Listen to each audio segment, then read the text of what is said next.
તો હવે જોઈએ સમાચાર વિસ્તારથી। તો વીર નર્મદ દક્ષિણ ગુજરાત યુનિવર્સિટીએ પરીક્ષામાં કોપી કરનારા વિદ્યાર્થીઓ સામે માત્ર દંડનાત્મક નહીં પરંતુ સુધારાત્મક પગલું ભરી એક અનોખી પહેલ કરી છે। કોપી કેસમાં પકડાયેલા 89 વિદ્યાર્થીઓ પાસેથી 2 લાખનો દંડ વસૂલ્યા બાદ હવે તેમને શ્રીમદ ભાગવત ગીતા અર્પણ કરી નૈતિક મૂલ્યો આધારિત કાઉન્સેલિંગ પણ આપવામાં આવશે। યુનિવર્સિટીના નિર્ણયને શિક્ષણ જગતમાં સકારાત્મક પ્રયાસ તરીકે જોવામાં આવી રહ્યું છે। વીર નર્મદ દક્ષિણ ગુજરાત યુનિવર્સિટીએ પરીક્ષામાં ગેરરીતિ કરનારા વિદ્યાર્થીઓ માટે સજા અને સુધારણાનો અનોખો માર્ગ અપનાવ્યો છે। હાલ યુનિવર્સિટી દ્વારા કોપી કેસમાં પકડાયેલા 89 વિદ્યાર્થીઓને આકરો 2 લાખનો દંડ ફટકારવામાં આવ્યો છે। હવે કોપી કરનાર આવા વિદ્યાર્થીઓના ભવિષ્યના જીવનમાં નૈતિક મૂલ્યોનું સિંચન થાય તે હેતુથી શ્રીમદ ભગવદ્ ગીતા અર્પણ કરવામાં આવશે। આ સાથે ગીતાના સિદ્ધાંતો આધારિત વિશેષ કાઉન્સેલિંગ પણ કરવામાં આવશે, જેથી તેઓ ફરી ક્યારેય કોપી જેવા અનૈતિક કૃત્ય ન કરે। યુનિવર્સિટીના વાઇસ ચાન્સલર કિશોરસિંહ ચાવડાએ આપેલી માહિતી મુજબ યુનિવર્સિટીની પરીક્ષામાં આશરે 1.5 લાખ વિદ્યાર્થીઓએ 250 કેન્દ્રો પર પરીક્ષા આપી હતી। આ પરીક્ષા દરમિયાન કુલ 89 જેટલા વિદ્યાર્થીઓ કાપલી કે વિવિધ પ્રકારના ઇલેક્ટ્રોનિક ગેજેટ્સની મદદથી કોપી કરતા પકડાયા હતા। ગેરરીતિ બદલ આ તમામ વિદ્યાર્થીઓ પાસેથી કુલ રૂપિયા 2 લાખ જેટલો દંડ વસૂલવામાં આવ્યો છે।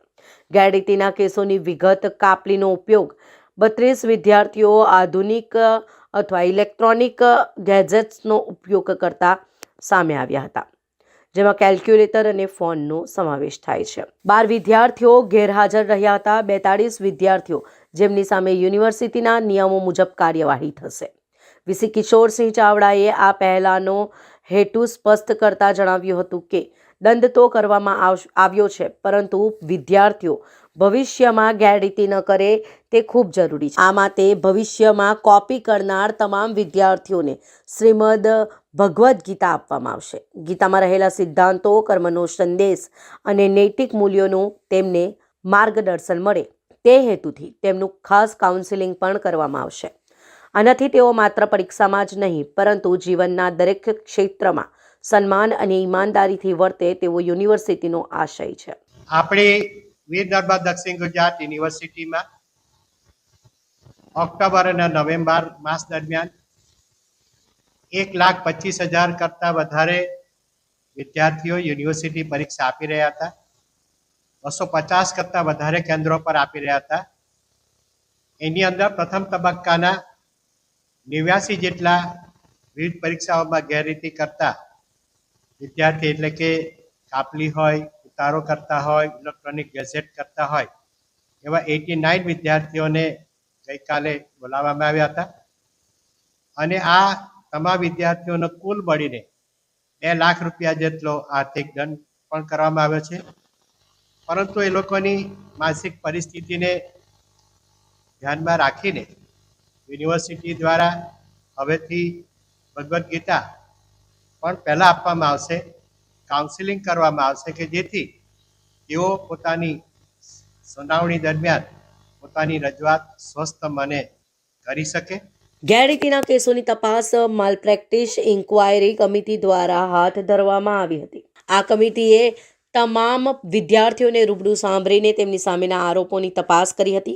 જે 42 વિદ્યાર્થીઓ સુનાવણીમાં ગેરહાજર રહ્યા હતા તેમની સામે યુનિવર્સિટી નિયમો મુજબ આગળની કાર્યવાહી કરશે। જો જરૂરી જણાશે તો તેમને બીજી સુનાવણી માટે બોલાવવામાં આવશે અથવા ઉપલબ્ધ પુરાવાઓના આધારે કમિટી દ્વારા ચુકાદો આપવામાં આવશે। વીર નર્મદ દક્ષિણ ગુજરાત યુનિવર્સિટીની આ પહેલ શિક્ષણ જગતમાં સકારાત્મક પરિવર્તન લાવવાનો પ્રયાસ છે, જ્યાં માત્ર સજા નહીં પણ સદભાવના અને નૈતિકતાનું શિક્ષણ આપવામાં આવે છે। તો મહારાષ્ટ્રના નાસિક જિલ્લાના માલેગાંવમાં 4 વર્ષની માસૂમ બાળકી પર થયેલા ઘૃણાસ્પદ રેપ અને ક્રૂર હત્યાના બનાવના પડઘા સુરત શહેરમાં પણ પડ્યા છે। આ અમાનવીય કૃત્યના વિરોધમાં બાળકીને ઝડપી ન્યાય અપાવવા આરોપીને ફાંસીની માંગ સાથે સુરતના ઉધના વિસ્તારમાં વિશાળ કેન્ડલ માર્ચ અને ન્યાય યાત્રાનું આયોજન કરવામાં આવ્યું હતું, જેમાં મહિલાઓ સહિત મોટી સંખ્યામાં લોકો જોડાયા હતા। સુરતની સ્થાનિક યુવતીએ જણાવ્યું હતું કે રેપ કરનારાના હાથ કાપવા જોઈએ અને ફાંસીની સજા આપવી જોઈએ. માલેગાંવમાં ગત શુક્રવારે એક 4 વર્ષની બાળકી પર બળાત્કાર ગુજાર્યા બાદ તેને પથ્થર વડે મારી નાખીને નિર્મમ હત્યા કરવામાં આવી હતી, જેના પગલે લોકોમાં આક્રોશ ફેલાયો છે. સુરતમાં આ બનાવનો સખત વિરોધ કરવા અને આરોપીને કડકમાં કડક સજાની માંગ કરવા માટે ઉધના વિસ્તારમાં લોકો રસ્તા પર ઉતર્યા હતા.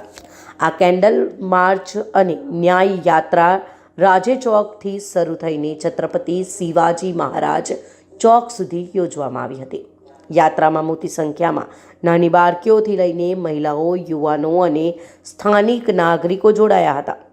તમામ લોકોના હાથમાં મીણબત્તીઓ હતી અને તેઓ પીડિત બાળકી માટે ન્યાયની માંગ કરતા પ્લેકાર્ડ્સ લઈને ચાલી રહ્યા હતા. પ્રદર્શનકારીઓએ એક અવાજે આ કૃત્યના આરોપીને તાત્કાલિક ફાંસીની સજા થાય તેવી પ્રબળ માંગ કરી હતી. આરોપીની ધરપકડ કરી લેવામાં આવી છે, પરંતુ જનતાની માંગ છે કે આવા હેવાનિયત ભર્યા ગુના માટે કાયદાકીય પ્રક્રિયા ઝડપી બનાવીને તેને વહેલી તકે ફાંસી આપવામાં આવે, જેથી સમાજમાં દાખલો બેસે. ઉપસ્થિત મહિલાઓએ જણાવ્યું હતું કે આવી ઘટનાઓ અટકાવવા માટે આરોપીઓને તાત્કાલિક અને કડક સજા આપવી અનિવાર્ય છે. સમગ્ર સુરત શહેરમાં આ ઘટનાને લઈને શોક અને ગુસ્સાનો માહોલ છે અને દરેક ખૂણેથી पीड़ित बालकी माते न्याय की मांग उठी रही है। राजपूत, जैसा कि आप सब जानते हैं, आपने खबरों में सुना होगा कि महाराष्ट्र में हाल ही में एक 4 साल की यज्ञा करके बेटी का रेप हुआ है। वो सिर्फ 4 वर्ष की थी। उसकी गलती क्या होगी? क्या उसने छोटे कपड़े पहने होंगे, या वो किसी को छेड़ने गई होगी, या वो गलियों में इंस्टा पे कुछ ना कुछ चला रही होगी, ये गलती होगी? वो सिर्फ 4 साल की थी। गलती 4 साल की बेटी में नहीं, गलती उस लड़के की है। प्रीति सिंह राजपूत के जे एक स्थानिक युवती है तेणे जणाव्युं हतुं के महाराष्ट्र में हाल में ज एक 4 वर्षनी मासूम बाळकीनो रेप थयो छे। ए मात्र 4 वर्षनी हती। एनी भूल शुं हशे? शुं एणे नाना कपड़ा पहेर्या हशे के पछी ए कोईने छेड़वा गई हशे? इंस्टाग्राम पर कंईक ने कंईक चलावी रही हशे? आ भूल हशे? ए मात्र 4 वर्षनी हती। भूल 4 वर्षनी बाळकीमां नहीं, भूल ए नराधमनी छे जेनो दिमागमां लोही नथी दौड़तुं। आवा लोकोने लोही कोई बीजी जग्याए चाले छे अने आ बधा लोको न मां दीकरीने जुए ना कंई, एमने मात्र हवसनी आग होय छे। अमे आ हवसीने सरगाव्यो छे। आ हवसी एक नथी होता, आवा हवसी रोज पैदा थाय छे। સુરતની નવી સિવિલ હોસ્પિટલમાં આજે માનવ સેવાની એક સુંદર તસવીર જોવા મળી। ડુમસના સમાજસેવી દીપકભાઈ ઇનામદાર દ્વારા શિયાળાની ઠંડીમાં દર્દીઓને રાહત આપે તે હેતુથી હાડકાના વોર્ડ અને મેડિસિન વિભાગમાં દાખલ 200 જરૂરિયાતમંદ દર્દીઓને બ્લેન્કેટનું વિતરણ કરવામાં આવ્યું છે। સાથે સાથે હોસ્પિટલને ₹4,50,000નું અદ્યતન ECG મશીન પણ અર્પણ કરવામાં આવ્યું છે। આ સેવાકીય કાર્યથી દર્દીઓ તથા હોસ્પિટલ સ્ટાફમાં આનંદની લાગણી જોવા મળી રહી છે। સુરતના ડુમ્મસ વિસ્તારમાં વસતા સમાજસેવી દીપકભાઈ ઈમાનદાર દ્વારા નવી સિવિલ હોસ્પિટલમાં દાખલ જરૂરિયાતમંદ દર્દીઓ માટે માનવ સેવાની એક ઉમદા સેવા કરવામાં આવી છે। નવી સિવિલ હોસ્પિટલના હાડકાના વોર્ડ અને મેડિસિન વિભાગમાં સારવાર લઈ રહેલા દર્દીઓને શિયાળાની કડકડતી ઠંડીથી રક્ષણ મળે તે હેતુથી કુલ 200 બ્લેન્કેટનું વિતરણ કરવામાં આવ્યું હતું। આ સેવાકીય કામગીરી માટે શ્રી ઈમાનદાર દ્વારા નર્સિંગ કાઉન્સિલના ઉપપ્રમુખ ઇકબાલ કડીવાલાનો સંપર્ક સાધી હોસ્પિટલ તંત્ર સાથે સંકલન કરવામાં આવ્યું હતું। ત્યારબાદ આયોજનબદ્ધ રીતે દર્દીઓ સુધી બ્લેન્કેટ પહોંચાડવામાં આવ્યા હતા, જેથી ગરીબ અને અસહાય દર્દીઓને ઠંડીમાં રાહત મળી શકે। માત્ર બ્લેન્કેટ વિતરણ જ નહીં, પરંતુ શ્રી દીપકભાઈ ઈમાનદાર દ્વારા નવી સિવિલ હોસ્પિટલને ₹4.50 લાખની કિંમતનું અદ્યતન ECG મશીન પણ અર્પણ કરવામાં આવ્યું છે। આ મશીનથી હૃદયરોગના દર્દીઓના ઝડપી અને ચોક્કસ નિદાનમાં મોટી મદદ મળશે, જેના કારણે હોસ્પિટલની સારવાર વ્યવસ્થા વધુ મજબૂત બનશે। આ પ્રસંગે તબીબી અધિક્ષક doctor Dharitri Parmar, doctor Ketan Nayak, nursing કાઉન્સિલના Iqbal Kadiwala, nursing superintendent Sarvashri Snehaben, Steffi Macwan અને નીરજા પટેલ ઉપરાંત નર્સિંગ એસોસિએશનની ટીમમાંથી અશ્વિન પંડ્યા, બિપિન મેકવાન અને વિરેન પટેલ સહિતના ઉપસ્થિત રહ્યા હતા। હોસ્પિટલ તંત્ર દ્વારા દીપકભાઈ ઈમાનદારની આ સમાજસેવી પ્રવૃત્તિની પ્રશંસા કરવામાં આવી હતી અને આવા સેવાકીય કાર્યો અન્ય દાતાઓને પણ પ્રેરણા આપશે તેમ જણાવાયું હતું. ડુમસના દીપકભાઈ ઇજારદાર જે છે એ હર હંમેશા સિવિલ હોસ્પિટલમાં ડોનેશન આપતા હોય છે. થોડા દિવસ પહેલાં પણ એમને 4.5 લાખ રૂપિયાનું ચેકથી દાન આપવામાં આવ્યું. શિયાળાની ઋતુ શરૂ થનાર હોય જેથી જે દર્દીઓ છે જે પથારી વસશે હાડકાના વિભાગમાં એમને 200 બ્લેન્કેટ સિવિલ હોસ્પિટલ ખાતે મોકલ્યા હતા. તબીબી અધિક્ષક ડૉક્ટર ધારિત્રીબેન પરમાર અને અન્ય જે એસોસિએશનના હોદ્દેદારોની ઉપસ્થિતિમાં દર્દીઓ અને એના સ્નેહીજનોને આજે બ્લેન્કેટનું વિતરણ કરવામાં આવ્યું. આ બ્લેન્કેટ એઓ પોતાના ઘરે લઈ જશે. મહદઅંશે સિવિલ હોસ્પિટલમાં દર્દીઓ માટે તો સિવિલ હોસ્પિટલ તરફથી બધી જ સુવિધાઓ ઉપલબ્ધ કરવામાં આવે છે, પરંતુ તેઓને એક સારું લાગે કે ભાઈ એમની સાથે કોઈ સ્નેહીજન હોય એને બ્લેન્કેટ ઓઢવા માટે કામ લાગે અને એમને પોતાના ઘરે લઈ જઈ શકશે. તો આ તબક્કે હું જે દીપકભાઈ છે તેમનો પણ આભાર વ્યક્ત કરું છું ને તબીબી અધિક્ષકને પણ આભાર વ્યક્ત કરું છું કે આ શિયાળાની ઋતુ શરૂ થનાર હોય અને દર્દીને સિવિલ હોસ્પિટલમાં મોટે ભાગે ગરીબ અને જરૂરિયાતમંદ દર્દીઓ દાખલ હોય છે, એવા સંજોગોમાં આ બ્લેન્કેટ એમને ઠંડીની ઋતુમાં ખરેખર કામ લાગશે. તેથી હું દીપકભાઈનો આભાર પણ વ્યક્ત કરું છું. બ્લેન્કેટ વિતરણ દરમિયાન હોસ્પિટલના તબીબો, નર્સિંગ સ્ટાફ તેમજ નર્સિંગ એસોસિએશનના સભ્યો ઉપસ્થિત રહ્યા હતા. શિયાળાની કડકડતી ઠંડીમાં જરૂરિયાતમંદ દર્દીઓ માટે આ સેવા આશીર્વાદરૂપ બની છે. સાથે જ અદ્યતન ઇસીજી મશીન મળતા હવે હૃદય રોગના દર્દીઓના નિદાન અને સારવારમાં વધુ સરળતા આવશે. હોસ્પિટલ તંત્ર દ્વારા દીપકભાઈ ઈમાનદારની આ સેવા પ્રવૃત્તિ બદલ તેમનો આભાર વ્યક્ત કરવામાં આવ્યો હતો અને ભવિષ્યમાં પણ તેઓ આવા સમાજ હિતના કાર્યો સતત કરતા રહે તેવી શુભેચ્છા અપાઈ હતી.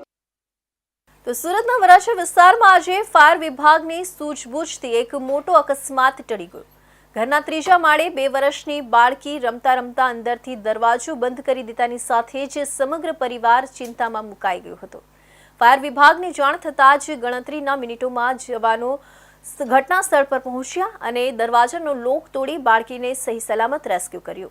બાળકી માતા પિતાને હેમખેમ મળતા સૌએ રાહતનો શ્વાસ લીધો હતો. સુરતના ફાયર વિભાગના જવાનો દ્વારા વધુ એકવાર સફળ રેસ્ક્યુ ઓપરેશન હાથ ધર્યું હતું.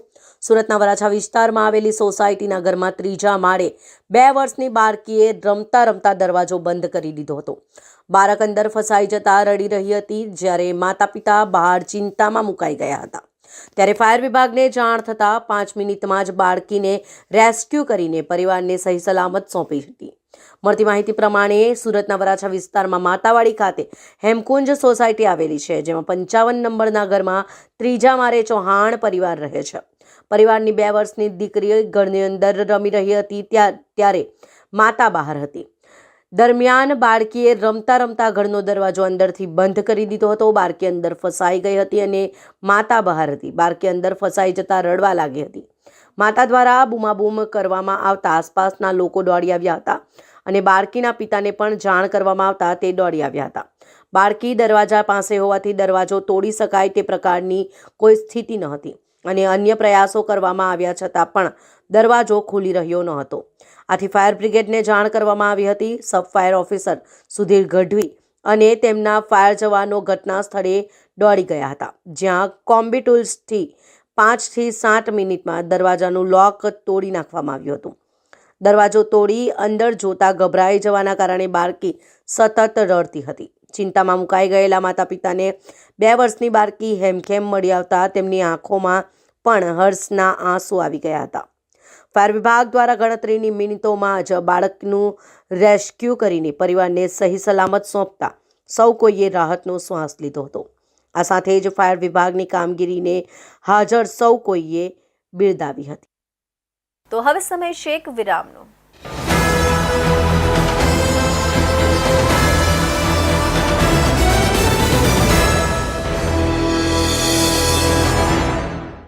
મુદ્દાઓ છે દેશના,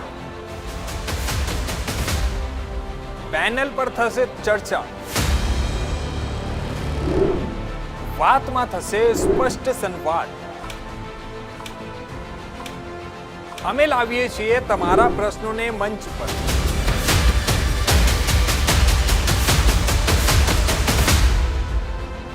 કેમ કે સમસ્યા તમારી, લડત તમારી. જુઓ મારી સાથે ફક્ત ઇન્ડિયા ન્યૂઝ ગુજરાત પર.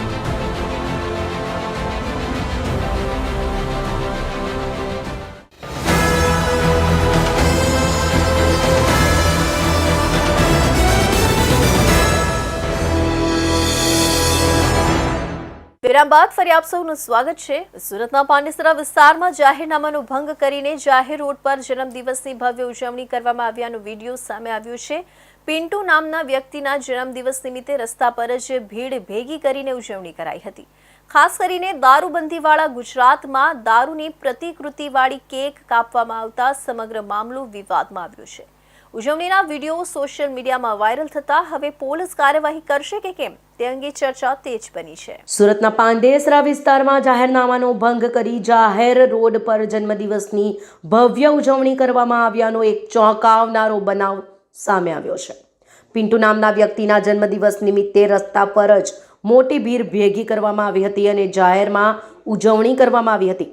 આ ઉજવણી માત્ર જાહેરનામાનો ભંગ કરતી નથી, પરંતુ દારૂબંધી ધરાવતા ગુજરાત રાજ્યમાં દારૂની પ્રતિકૃતિવાળી કેક કાપવામાં આવતા વધુ વિવાદ સર્જાયો છે।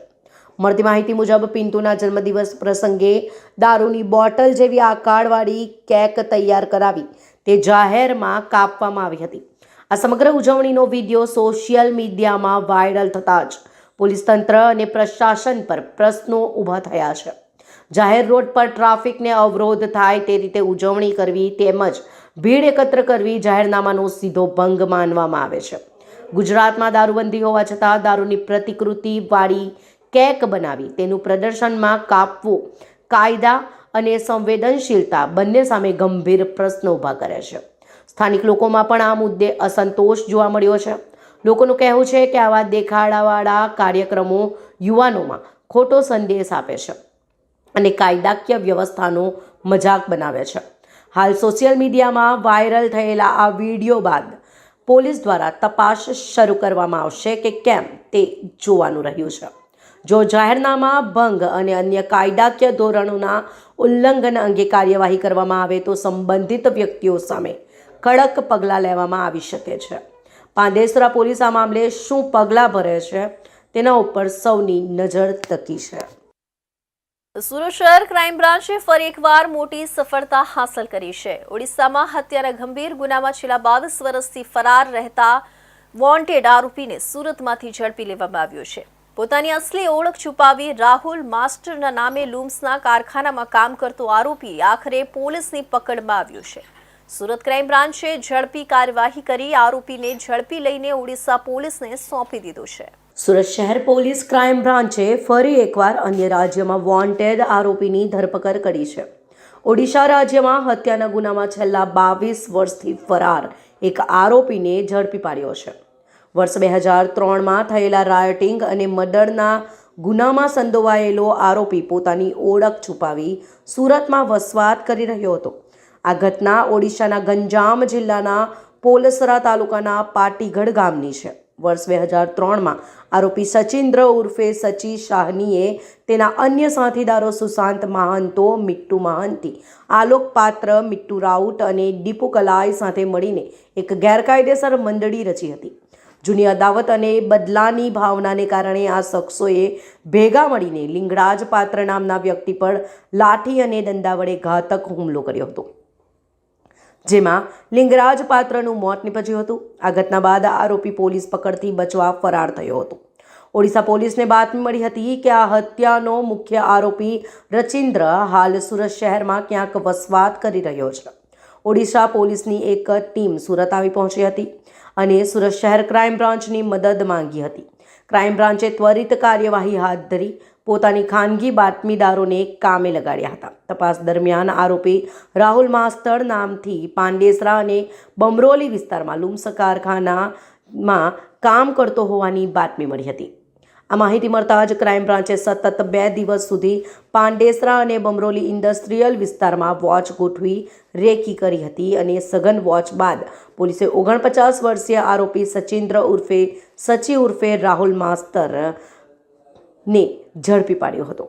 હાલ દિંડોલીના ભેસ્તાન આવાસ પાસે આવેલી વ્રજવિહાર રેસિડેન્સીના ઘર નંબર 25માં રહેતો હતો। સુરત ક્રાઇમ બ્રાન્ચે કાયદેસરની કાર્યવાહી પૂર્ણ કરી આરોપીનો કબજો આગળની તપાસ માટે ઓડિશા પોલીસને સોંપ્યો છે। આમ 22 વર્ષ બાદ આરોપી ઝડપાયો હતો। સુરતનો આઉટર રિંગ રોડ ફરી એકવાર લોહી લુહાણ થયું છે। બાઇક પર જઈ રહેલું વૃદ્ધ દંપતી ટેન્કર સાથે અથડાતા બંનેનું ઘટના સ્થળે જ મોત નીપજ્યું હતું। વિશાળ ટેન્કર બાજુમાંથી પસાર થતા સમયે વૃદ્ધ બાઇક ચાલકથી સ્ટીયરિંગ પરથી કાબુ ગુમાવતા પાછળના ટાયરમાં ઘૂસી જતા લોહી લુહાણ થયા હતા. આ અંગે જાણ થતાં અમરોલી પોલીસે ઘટના સ્થળે દોડી જઈ વધુ તપાસ હાથ ધરી છે. મૂળ ભાવનગરના માનવિલાસ ગામના રહેવાસી અને હાલ સુરતના સરથાણા જકાતનાકા વિસ્તારમાં ઋષિકેશ એપાર્ટમેન્ટમાં રહેતા 60 વર્ષીય ભૂપતભાઈ લાલજીભાઈ ડુંગરાણી પરિવાર સાથે રહેતા હતા. પરિવારમાં પત્ની, દીકરો, પુત્રવધુ અને પૌત્ર છે. ભૂપતભાઈના દીકરાને મિલિન્ડ ટેક્સટાઇલમાં માર્કેટમાં સાડીની દુકાન છે. ભૂપતભાઈ અને તેમના 58 વર્ષીય પત્ની ઉષાબેન બાઇક પર વરિયાવથી વેદાંત સર્કલ તરફ જઈ રહ્યા હતા. ભૂપતભાઈ અને તેમના પત્ની અમરોલી ખાતે સંબંધીના લગ્ન પ્રસંગમાં હાજરી આપવા ગયા હતા અને ત્યાંથી ઘરે પરત ફરતા હતા. દરમિયાન આઉટર રિંગ રોડ પર વેદાંત સર્કલ પાસે પસાર થઈ રહ્યા હતા.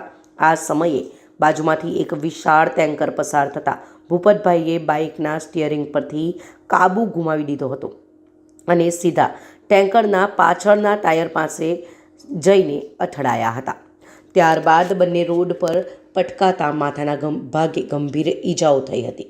અકસ્માતને પગલે આસપાસથી લોકો દોડી આવ્યા હતા. જોકે ઉષાબેનનું મોત થઈ ચૂક્યું હતું, જ્યારે ભૂપતભાઈના થોડા શ્વાસ ચાલી રહ્યા હતા, જેથી રાહદારીઓ દ્વારા 108ને બોલાવવામાં આવી હતી. જોકે 108ના તબીબ દ્વારા ભૂપતભાઈને પણ મૃત જાહેર કરવામાં આવ્યા હતા. આ અંગે દીકરાને જાણ કરવામાં આવતા ઘટના સ્થળે દોડી ગયો હતો. આ સાથે જ પોલીસને પણ જાણ થતાં અમરોલી પોલીસ ઘટના સ્થળે દોડી ગઈ હતી. અકસ્માતે પરિવારે ઘરના 2 વડીલને ગુમાવતા શોકનો માહોલ છવાઈ જવા પામ્યો છે. હાલ તો આ મામલે ટેન્કર ચાલક વિરુદ્ધ ફરિયાદ નોંધીને અમરોલી પોલીસ દ્વારા વધુ તપાસ હાથ ધરવામાં આવી છે. સુરત શહેરમાં નશીલા પદાર્થોના વેચાણ સામે પોલીસની કડક કાર્યવાહી સતત યથાવત છે. લાલગેટ પોલીસે ચોક બજાર વિસ્તારમાં દરોડો પાડી ગાંજો વેચતા એક આરોપીને રંગે હાથ ઝડપી લીધું છે. આરોપી પાસેથી મોટી માત્રામાં ગાંજો, રોકડ રકમ અને મોબાઈલ મળી આવ્યો છે. સમગ્ર મામલે પોલીસે વધુ તપાસ શરૂ કરી છે. સુરત શહેરમાં નાર્કોટિક્સના દૂષણને કાબૂમાં લેવા અને યુવાનોને નશાના ચુંગલમાંથી બચાવવા માટે સુરત પોલીસ દ્વારા સતત ઝુંબેશ ચલાવાઈ રહી છે. પોલીસ કમિશનર શ્રી અનુપમસિંહ ગેહલોત દ્વારા આપવામાં આવેલી સૂચના અનુસાર શહેરભરમાં નશીલા પદાર્થોના વેચાણ પર કડક કાર્યવાહી કરવામાં આવી રહી છે. આ સૂચનાઓ હેઠળ ખાસ police commissioner Vabang Zameer, sector 1, નાયબ police commissioner Raghav Jain, zone 3 તથા સહાયક પોલીસ કમિશનર RR આહિર એ ડિવિઝનના માર્ગદર્શન હેઠળ લાલગેટ પોલીસ દ્વારા એક મહત્વપૂર્ણ કાર્યવાહી હાથ ધરવામાં આવી છે. લાલગેટ પોલીસ સ્ટેશનના PI NM ચૌધરી અને PI RM ઠાકોર દ્વારા સર્વેલન્સ ટીમ તથા NDPS સ્ક્વોડને ચોક બજાર વિસ્તારમાં ડ્રગ્સના વેચાણ અંગે માહિતી મેળવવા તૈનાત કરવામાં આવી હતી. દરમિયાન મળેલી ચોક્કસ બાતમી અનુસાર ચોક બજાર 4 રસ્તા નજીક તાપી નદીના પાડા પર ઝૂંપડામાં એક વ્યક્તિ ગાંજો વેચતો હોવાનું જણાયું હતું. બાતમીના આધારે પોલીસ ટીમે તરત જ રેડ દરમિયાન દરોડા પાડ્યા હતા. દરોડા દરમિયાન ગાંજો વેચાણ કરતા એક આરોપીને રંગે હાથ ઝડપી લેવાયો હતો.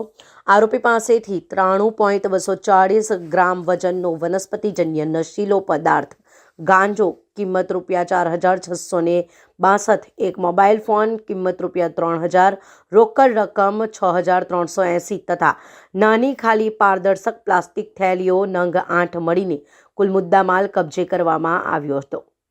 પકડાયેલ આરોપીનું નામ નરેન્દ્ર ઈશ્વર દયાળસિંહ છે. તે વ્યવસાયે મજૂરી કામ કરે છે. હાલ તેનું રહેણાંક રણછોડનગર, નીલગિરી, સિકલ, લિંબાયત, સુરત ખાતે છે, જ્યારે મૂળ વતન રામપુર, થાણા ચૌસા, જિલ્લો બક્સર, બિહાર હોવાનું પોલીસે જણાવ્યું છે. આ ગુનામાં એક વોન્ટેડ આરોપી ઝાકીર હુસैन ઉર્ફે પપ્પાભાઈ હજુ फरार હોવાનું બહાર આવ્યું છે. 24 तारीख को सुबह 9 बजे के आसपास कि कोई अनजाने मनुष्य चौक 4 रास्ता के आसपास एक गांजा जो बेचने का है उसका काम कर रहा है. तो जैसे ही लालगेट पुलिस स्टेशन की सर्वेलेंस टीम वहां पहुंची, उन्होंने आसपास तपास किया और उन्हें पता लगा कि चौक 4 रास्ता पर तापी किनारे के पास जो एक झोपड़पट्टी है वहां पे एक अजाने पुरुष गांजा बेचने का काम कर रहा था. तो उन्होंने वहां पर उसकी झड़ती की और उसके पास से लगभग 93 ग्राम गांजा, एक मोबाइल फोन और कुछ कैश जिसकी कीमत 6,380 रुपए है, इस आरोपी से जब आगे की और तपास की कि इसके पास ये गांजा कहाँ से आया, तो पता लगा कि उसने एक इंसान जिसका नाम जाकिर हुसैन उर्फ पप्पू भाई चांद मोहम्मद शेख है, उससे लिया है। फिलहाल ये जो जाकिर हुसैन है वो वांटेड है और पुलिस आगे की तपास कर रही है। લાલગેટ પોલીસે NDPS એક્ટ હેઠળ આરોપી વિરુદ્ધ ગુનો નોંધી કાયદેસરની કાર્યવાહી શરૂ કરી છે. સાથે જ આ ગુનામાં સંડોવાયેલા ફરાર આરોપીને ઝડપવા માટે પણ પોલીસ દ્વારા સઘન શોધખોળ હાથ ધરવામાં આવી છે. શહેરમાં નશાના નેટવર્કને તોડવા સુરત પોલીસની કાર્યવાહી આગળ પણ યથાવત રહેશે. ચોક બજાર નજીક ગાંજો વેચતો શખ્સ આ રીતે ઝડપાયો છે. સુરતમાં એસટી બસ ચાલક બાદ હવે શહેરમાં ફરી એકવાર 108 એમ્બ્યુલન્સની બેદરકારીનો મુદ્દો ચર્ચામાં આવ્યો છે. નવી સિવિલ હોસ્પિટલમાંથી દર્દીને મૂકીને પરત ફરતી 108 એમ્બ્યુલન્સ વારંવાર રોંગ સાઇડનો ઉપયોગ કરતી હોવાનું સામે આવતા શહેરના નાગરિકોમાં ભારે રોષ વ્યાપી ગયો છે. એક જીવને બચાવવા બીજાના જીવ સામે જોખમ ઊભું કરતા આવા એમ્બ્યુલન્સ ચાલક સામે ટ્રાફિક પોલીસ કાર્યવાહી કરે તે ખૂબ જ જરૂરી છે. શહેરની સડકો પર ટ્રાફિક શિસ્ત જાળવવાની દરેક વાહન ચાલક સમાન જવાબદારી ધરાવે છે, પરંતુ તાજેતરમાં 108 એમ્બ્યુલન્સ દ્વારા કરવામાં આવતો સતત રોંગ સાઇડનો ઉપયોગ હવે શહેરમાં મોટી ચર્ચાનો વિષય બન્યો છે. નવી સિવિલ હોસ્પિટલમાંથી દર્દીને મૂકીને પરત ફરતી એક 108 એમ્બ્યુલન્સ વારંવાર નિયમોનો ભંગ કરતી જોવા મળતા નાગરિકોમાં ભારે રોષ જોવા મળી રહ્યો છે. પ્રાથમિક સારવાર માટે બનાવવામાં આવેલી આ સેવા જ જ્યારે ટ્રાફિક નિયમોનો ખુલ્લેઆમ ભંગ કરતી જોવા મળે ત્યારે માર્ગ અકસ્માતની ભીતિ વધી જાય છે. શહેરવાસીઓનું કહેવું છે કે 108 એક પ્રાથમિકતા ધરાવતું વાહન છે, પરંતુ ઇમરજન્સી સિવાય રોંગ સાઇડનો ઉપયોગ બિલકુલ યોગ્ય નથી. સામાન્ય લોકો રોંગ સાઇડ ચાલે તો પોલીસ તાત્કાલિક દંડ ફટકારે છે, તો પછી 108 માટે અલગ નિયમ કેમ? શું આવા બેફામ એમ્બ્યુલન્સ ચાલક સામે કાર્યવાહી કરવામાં કાનૂનના હાથ ટૂંકા પડે છે? ઘટનાને લઈને લોકોમાં નારાજગી ઊભી થતાં હવે પોલીસ તંત્ર અને 108 મેનેજમેન્ટે ઘટનાની ગંભીરતાને સમજી જરૂરી કાર્યવાહી કરવી જોઈએ એવી પણ લોકમાંગ ઉઠી રહી છે. એમ્બ્યુલન્સ જેવી જીવ બચાવતી સેવા જો ખુદ જ ટ્રાફિક નિયમોનું ઉલ્લંઘન કરે તો માર્ગ અકસ્માતની સંભાવના અનેક ગણી વધી જાય છે. લોકોનું કહેવું છે કે 108 એ ઇમરજન્સી સેવા છે, પરંતુ ઇમરજન્સી સિવાય રોંગ સાઇડનો ઉપયોગ કરવો એ બિલકુલ પણ યોગ્ય નથી. સામાન્ય નાગરિક રોંગ સાઇડ પર જાય તો તેમની સામે તરત જ દંડનીય કાર્યવાહી કરવામાં આવે છે, તો પછી 108 જેવી સેવા માટે અલગ નિયમ કેમ? તે સવાલ હાલ જોરશોરથી ચર્ચાઈ રહ્યો છે. આ સાથે જ શહેરવાસીઓએ પ્રશ્ન ઉઠાવ્યો છે કે શું આવા બેફામ અને બેદરકાર ચાલક સામે કાર્યવાહી કરવામાં કાયદો નિષ્ફળ છે? લોકોમાં નારાજગીનો માહોલ સર્જાતા હવે 108 મેનેજમેન્ટ અને ટ્રાફિક પોલીસ બંનેની જવાબદારી વધી છે. ત્યારે ટ્રાફિક નિયમોનો ભંગ કરનાર કોઈ પણ વાહન સામે સખ્ત પગલાં લેવા જોઈએ, તે પછી સામાન્ય વાહન હોય કે ઇમરજન્સી સેવા તેવી લોકમાંગ ઉઠવા પામી છે. આ સાથે જ એક જીવ બચાવવા બીજાના જીવને જોખમમાં મૂકવો બિલકુલ સ્વીકાર્ય ન હોવાનું પણ લોકો જણાવી રહ્યા છે. તેથી ઘટનાની ગંભીરતાને ધ્યાનમાં રાખીને તંત્ર તાત્કાલિક યોગ્ય કાર્યવાહી કરે છે કે કેમ તે તો આવનારો સમય જ બતાવશે. તો આ હતા આજના ઇન્ડિયા ન્યૂઝ ગુજરાતના ખાસ બુલેટિનના આપણું સુરતના મહત્વના